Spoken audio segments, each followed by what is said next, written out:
Welcome everybody to the Stress-Free Productivity by HIT Leadership. So I'd like to start with some facts, because what we do as an organisation, we look at training material research. So if you look at the first one there, 5 times more, what do you think that is? It actually is McKinsey global machine looking at collaboration within the organisation. If you have a collaborative organisation, you will have 5 times more productivity than another organisation that doesn't. And the next one, 25 to 30%. This is an increase. The Harvard Business Review, they did a massive research with thousands and thousands of organisations. And they looked at how communication and collaborative measures were working. And they worked out you're 25% more productive if you have great communication between all layers of the organisation. And the last one, 60%. This is huge. Now, 60% more productive if your employees are mentally resilient. Now, can I see a show of hands of people who think productivity within the workplace is important? That's good, because you're in the right place then to identify that. It's vitally important. And we're going to go through the 5 layers of the 5 P's of productivity. We're going to look at how this increases your profitability and your revenue, but also look at mental resilience as well. And I'm going to throw in a few stories, because, you know, it's a story day, isn't it? We're just like trying to engage with people. So first of all, my name is Marc Rowley. I'm the founder and leader of HIT Leadership. HIT stands for Honesty, Integrity and Transparency. So sometimes we are too honest, but you can never beat it. Honestly, someone asked, how honest are you? And I said, well, if I see a lady with lipstick on her teeth, I will tell her, because it's the right thing to do. And it's honest. But also we tell organisations where they're going wrong, but work closely with them. So I have a master's degree in leadership and management. I've been increasing productivity for over 24 years in my corporate state. And I've been teaching mental resilience for 17 years. And I'll go into how I got into that. So I'm actually a qualified counsellor. Now, I'm not telling you this to brag, because it never used to always be like that. I think in 1990, I lost a lot of my team down to poor leadership skills. I had the worst employee survey rates within the organisation. I had to do a very steep learning curve before I was given my marching orders. But also in 2006, I broke my brain. I think that's the only way I can explain it. But I had extremely poor health down to poor coping mechanisms, which I'll talk about in a moment. But this all led me into looking into what productivity is and how I can increase it and how I can build something to actually help organisations as well. So all that productivity is doing more with less. If you really want to really base it and talk about it simply, it is doing more with less. It's doing more output with minimal input. It's as simple as that. But it is such a fundamental fact that without having certain elements within your business, you're not reaching the maximum and not being the best version of yourself. And this is what I'm trying to go through today. Now, it's only half an hour, so I only have a short period of time, but I'm sure they'll kick me off if I talk too long. But I think what we want to do is trying to go through the 5 P's of productivity. I've talked about why it's important. The 5 P's of productivity are people, processes, products, partners, and perseverance. And we're going to go through these one by one. At the end, if you'd like to ask any questions, please do. That's not a problem at all. But the first thing is people. Now, when we talk about people, we're not just talking about leadership and managers. We're talking about employee engagement. We're talking about the way that the employees are motivated, the way the employees are infused to do the work. At the end of the day, each employee comes to work to do a job. Now, does anybody know the word equity? Okay, so it's not equality where we treat everybody the same, it's equity. Everybody's different. We're all culturally different, we all come from a different background, we all come from different parents, unless there's any family members here, but we all come from different areas and we all, we think differently. We know our diversity as well, we need to understand that. So when we teach and motivate and train our employees and look at them, we need to understand what the motivators are. For example, I had someone in my team who was a very quiet gentleman, quite a big fella, and he basically wouldn't come out to any of the events, and he would just get on with his work. But I was a bit concerned because he wasn't talking with everybody. He's not actually highly involved. And what it turned out, I had a conversation. First, we had an hour's performance review, 15 minutes, talking about the goals he was reaching, how he's doing, is there anything I can do to help? And I asked him what his coping mechanisms in life and what it was his life's choice and what did he want to do. And I found out that all he was doing was saving up for one of these big bikes, you know, like those BMWs or Harley Davidsons or one of these cruiser bikes. He was going to go all around Canada. He was just going to ride over, and that's it. He was going to backpack and he was going. That was his dream. The only reason why he was working, he wasn't married, he didn't have kids, he didn't have a lot of family.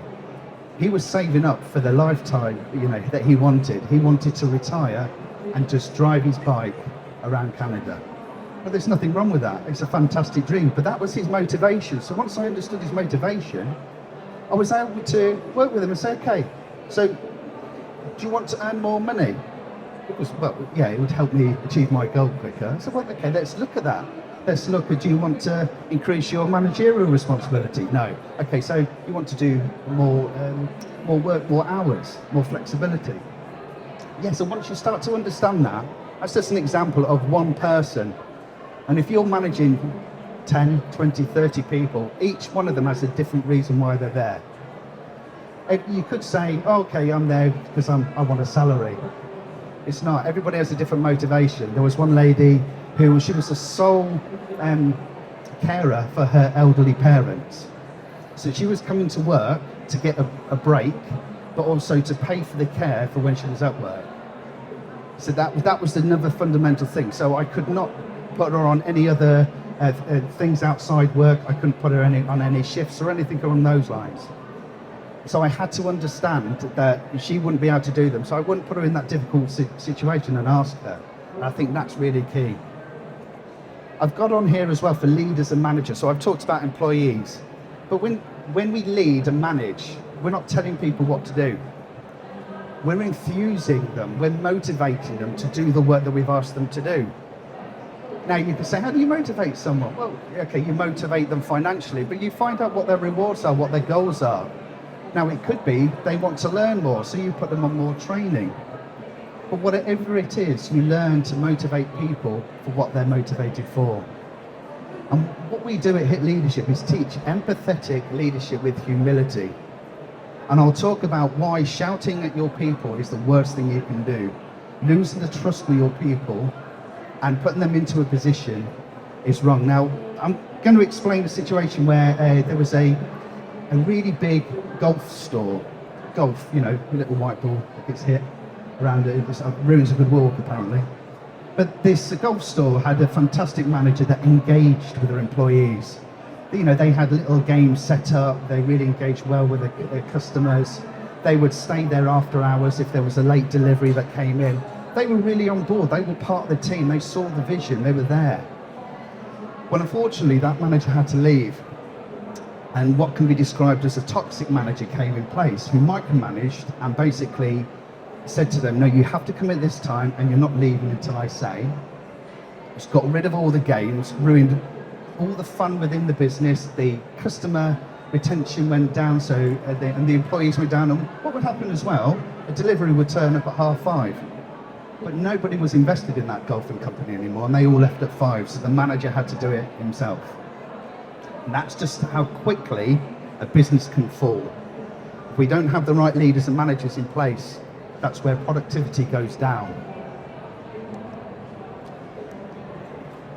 One of the other P's of productivity is processes. And you might say, what's that got to do with anything? Well, I've worked in businesses where those processes are so complicated and so long-winded just to validate the existence of a role. I'm sure we've all been aware that sometimes you follow a process and you think, well, why am I doing it? And someone said, well, we've always done that. Well, I'd like to tell you a story of my friend. He used to put a beef, big joint of beef in the oven, but before he put it in, he used to cut off the end of it. And I said, why do you do that? Because I went round for Sunday dinner. I said, well, why do you cut the end off the beef roll? He said, well, my mum taught me how to do that. I've always done it. She did it, so I do it. So I said, well, phone your mum and find out. And he phoned his mum and said, so, Mum, why do you cut off the end of the joint of beef before you put it in the oven? He goes, she says, I don't know. Your grandma used to do it. I said, okay. Well, can you phone Grandma and find out? And it transpires that Grandma used to cut the end off her joint of beef because her oven was small enough. It wasn't big enough to have the joint of beef in it. So it's learned behaviour. So we have these situations where procedures are passed down generations and we follow it through. Did you know the QWERTY keyboard? Do you know how the keyboards are set up? Do you know why they were set up like that? Those words are set up in a way, it's to stop. Remember old-fashioned typewriters where they had those big things that used to come up and hit the paper?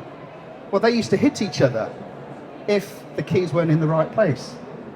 So now we have computer keyboards where it's not mechanical, set up like that, and there actually are a lot better ways than the QWERTY setup. But because we've always done it like that, we continue. There are keyboards, by the way, I'm not going to say any names or anything, but you can find keyboards that aren't QWERTY, they're set up, and it's better for your wrists and for your fingers, and once you learn how to use it, it's fantastic. But that's just another example of where we follow something blindly without questioning it. And that's why we need to question stuff. Honest, and then you have to have that honesty within your organisation and that trust and openness to be able to have those difficult conversations.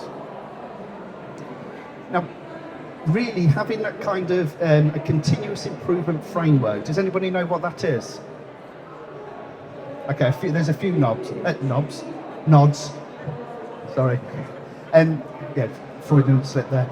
And those nods have indicated that people do know what a continuous improvement framework is. Now, all it is a process to be able to gather the information in, and these could be, hello, I'm from accounting and I found a different way of doing stuff. It goes into a pot, it's looked at once a week, you can process it through the company, look at the way that it's delivered and actually see if it's valuable for the company. And that's how so if you have that kind of continuous improvement framework in place, you can actually follow those changes through and make those changes to procedures that is vitally important. So we look at the third P, this is partners. Now this isn't just suppliers, this is customers as well. So if we look at customers as a cash cow, just some way of bringing revenue in, that's wrong. We need to build those long-lasting relationships. You never know where that relationship will go with your customer. We have to be transparent in our communication. I've worked in organisations where the honesty wasn't there and they'd hide things from their customers. And then the customer would find out. And you imagine that trust being broken. It just ruins the relationship. And you know that customer will cancel their contract for the end of the contractual period. And this is where we see a lot of problems in companies where they have, and by the way, I love salespeople, they're absolutely amazing. But if you just have a salesperson who's got a target just talking to your customer, and you haven't got someone else who's just invested into the relationship with the customer, you may have a few problems. Unless your sales team are averse with account management, then that works really well. And the same applies to suppliers as well. So suppliers are vital to our business. Now I'll give you an example. So Dell in 1995, they set up the Dell Direct Mail. And it was a way that they worked very closely with their suppliers all around the country so they could actually deliver things quickly, and they didn't have all their money spent on inventory within their warehouses. If you put all your money into your inventory, you haven't got enough money to do your marketing and your sales and all that other stuff. So having that in place, they actually passed on those savings to their customers. So when you pass on those savings to your customers, the customers are happier, everybody is a winner. Now, there's different ways that you can measure that customer happiness. Does anybody know what CSATs are, customer satisfaction? I can see nods. So that's brilliant that you understand that, thank you. But it's also, you've got NPS scores, so net promoter scores, so it's those different ways. But there's nothing better than going and sitting face to face, seeing the whites of their eyes and asking them openly, how they are doing, how their family is, what are they engaged doing, what they're doing in the next 12 months. That kind of collaborative work really builds those relationships up. The fourth P is perseverance. Now, I am a qualified counsellor, so I help people with stress, anxiety and trauma, amongst also being a productivity consultant. But I help people understand that a 2-hour workshop that is a tick box exercise in many organisations is not the way to go. Mental resilience is a journey. It's something that you build on. Mental resilience works when you have loads of things that you're doing on a daily basis, but you also have an understanding within the business what burnout looks like, what stress looks like. Some people never get stressed, and that's fantastic. They've just got that kind of personality type, they never get stressed. Other people won't realise when they're stressed. Have you ever had it when you've gone on holiday and after 3 days of chilling out you feel weird? You feel like there's something wrong, or you don't feel normal? Well, that's because you've calmed down and you're not producing cortisol. So cortisol is what's produced when we're in stress. So within 10 minutes of being in stress, you're already losing about 50% of your cognitive ability. Your cognitive ability is your ability to think, problem solve, communicate correctly. Some companies have factored in the faults of their employees because of that, and they know it. Some companies will only have someone working in a position for 4 years because they know how stressful it is. Now, what they're failing to understand is the long-term effects of stress are catastrophic, they're hideous. Irritable bowel syndrome is caused by stress. One of the things that causes irritable bowel syndrome. It can cause heart disease. It can cause you to, it's a trigger for Alzheimer's as well. So they're looking at this, and I don't say it causes it, it's a trigger. But it has such a detrimental effect. If you're living in stress, it affects your family, it affects your ability to work. And as an employer, you're looking at your return on investment on your employees. You want to make sure they're at maximum productivity levels. So why wouldn't you look at mental resilience and identifying and providing information for them? It's so vitally important. And it just helps so much. I'd like to give you an example now, a personal example. So I mentioned at the beginning, it's 2006, when I broke my brain. Now I was working 80-hour weeks. My wife had just given birth to our second child. My coping mechanisms were drinking and smoking. I was in the right state. And it got to the point where I had post-viral fatigue. My heart rate was 210 over 120. It's something ridiculous along those lines. And my brain broke, and I was bedridden. I was bedridden for 3 to 4 months. This means I could just barely make it to the toilet. Sorry to be too graphical. But that meant that I was bedridden for 3 to 4 months while my wife had given birth to our second child. So not only was I broken mentally and physically, I was also suicidal because of my failure as a man to be able to help my family. And it wasn't until, I remember I was lying in bed and we got some bamboo outside the window and I could hear it rustling in the wind. I could hear the birds chirping and I was still not in a good place. And my 2-year-old daughter came in. Now, I need to tell you, she was very, very good at smiling and being happy, but she came and jumped onto the bed. Didn't jump, she actually had to pull herself up and being 2 years old. And she looked at me and said, "Daddy, what's wrong?" In a real childish way. I'm sorry, I'm not going to do the voice because that would be disrespectful to my 2-year-old daughter at the time. But that caused me to cry. I just burst into tears. And what she did, she pulled up my t-shirt and blew a raspberry on my belly.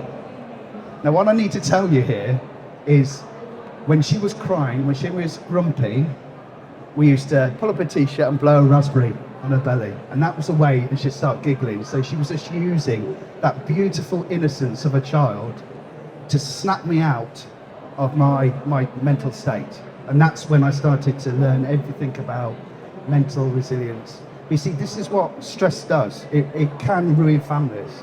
You see the rates of suicide for men particularly going through the roofs at the moment.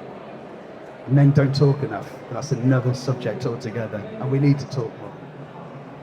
So that was just to give you an idea. So the ways you can do this, you teach people how to meditate. Now, not everybody can meditate. If you're neurodiverse, you can't.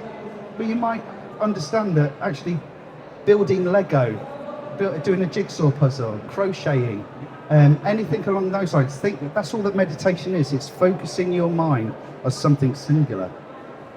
But other techniques is learning emotional intelligence. So that's where you self-regulate yourself, you understand what your triggers are, and you then reframe them in your mind to understand what they are. But all these have a massive effect on people. And no one is ever going to go, stand up, I'm stressed. There might be some honest people in your work environment who will say that, but there might not be. And as managers and leaders, we need to find out who they are and make sure that we can help them. Because if you want to get your return on investment on your employees, you do everything possible to do their job right. Not dictate to them, not tell them what to do, encourage them, motivate them, work with them. You remove blockers, simple as that. Now when we're looking at products, so you're looking at ways that your revenue streams are working. So I know of a company, I'm not going to mention their name, but they had 4 different product lines, solid product lines. 2 of them were service and the other 2 were physical. But one of the physical products was actually a loss leader. They were actually losing money on it, but they said they had to sell that as part of building the services up. And we worked with them to actually change that and find different suppliers so actually it becomes more viable. But unless you look at your revenue streams or your products, you will not understand that. But it's also understanding what your markets are doing. So looking at diversification as well. Can you all remember Blackberries? Yeah? So Blackberries, they were a leading mobile phone provider. They failed to keep up with the Joneses. They failed to have a look what was happening in the market. And they got left behind. I think they do cyber security now or something along those lines, I'm not sure. But I think it was in 2012, they finished doing mobile phones. So that's just a situation where a company failed to keep an eye on their products, on their revenue streams, and I'm going to look through. Now the R&D, that's research and development, so that's looking at the way that you test and qualify your products as well. So there could be better ways, quicker ways of doing it when you look at your processes, how you're doing it, but it's all the same. It's always looking at that market share and looking at how they work. Now I've gone through the 5 Ps of productivity. But what happens if your company is resistant to change? So we're all human beings. When we have change happen to us, we want to revert back to where we're comfortable or what we've been doing for years. Now, if you're in an organisation where you have seen that occur, there's something called business change management that has an absolutely brilliant effect on bringing people on board, identifying the people who are detracted from that you're trying to change, actually make a difference. So if you are implementing any change within any organisation, get yourself a business change manager who can really make a difference. You can do it in-house as well. It's just finding out, but explaining as well. So if you don't communicate why the changes happen, why it's making a difference to the organisation or to your employees, then you'll have a problem. People will change if they understand the reason behind it and are on board. If they're not on board, you can bring them on board by understanding why they're not. And you can only do this with good communication and business change management. It's one of the lesser known things that businesses fail on, and I've seen this happen a lot of times, where you put in change for change's sake. It's an idea at the CEO level. You make that change, it gets filtered down, lots of money is spent with putting little stickers up around the office. There's a poster here, there's a poster there, online training of half an hour and boom, that's it. Well, that's not how business change, you're forcing the change. And we all know we don't like to be forced to do things that we don't know the reason why we're doing them. Some of us are more compliant than others, some of us are more hot-headed than others. But at the end of the day, to understand what it is and why they are against it, business change management works. So when's the best time to do business change management or to do the 5 P's of productivity. Well, there's an old Chinese proverb that says you should have planted a tree 20 years ago, and the next best time is now. You cannot afford, as a business, to sit on your laurels. You're making some money, it's all looking good, it's great, but things can go downhill very, very quickly. If you use the 5 P's of productivity, they look so well. And if you go to stand R314, you can give your email address and we'll send you, not this presentation, but a 5-page PDF document that goes through each of the areas and goes through the areas discussed today. But it really, really does make a difference. That stand R314. And we will help you do that. But we're also looking at behavioural and personality tests. That's just another gimmick to get you to come and sign up, really. But I think it's again, that's my honesty. I do apologise. But remember, there is only, the best time is to do it now, not later on. Now, sometimes looking at the 5 P's of productivity, you think, I can't afford that. And when I talk about motivating employees and enthusing them, you're thinking, oh, that's actually going to cost a lot of money. It's not. It doesn't cost money to change attitudes and behaviours and put processes in place. Mental resilience, it doesn't cost money, it takes time. And it takes time to put those things in place. But there's lots of free things that you can do to actually get online and help people understand that. Because the long-term effects, we're still finding out. I study psychology and neuroscience, and long-term effects of stress are far-reaching. And I wish I knew about this before I broke my brain in 2006. I'm glad I did, because I'm now here helping people understand the difference between what real stress does. Because there's 2 different things. There's eustress and there's distress. Eustress is good stress in short bursts. Distress is the bad stuff that you don't really want. So thank you very much. I appreciate your patience. Thank you.